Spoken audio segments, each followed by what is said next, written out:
Почитувани, за да не се заборави, подсетуваме.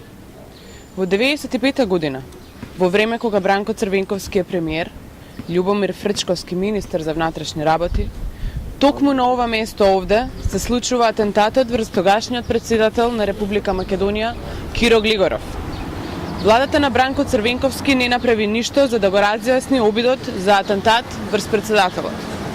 Македонската јавност беше замајувана преку посочување на наводни сведоци кои потоа се покажа дека беа лажни.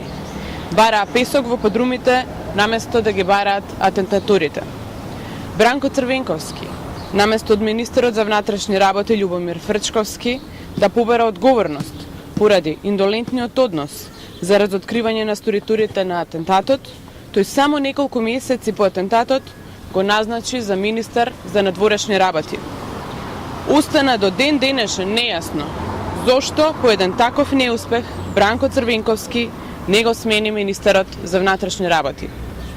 Една година потоа, под неразјаснети околности, умира еден од телохранителите на Киро Глигоров, кој бил очевидец на атентатот.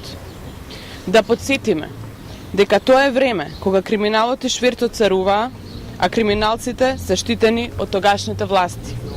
Тоа е времето кога се случи најголемиот грабеж на македонската држава. Останува неспорниот факт дека во периодот додека Бранко Црвенковски е премиер се случи нерасветлен атентат врз претседател. Ова граѓаните никогаш нема да го заборават.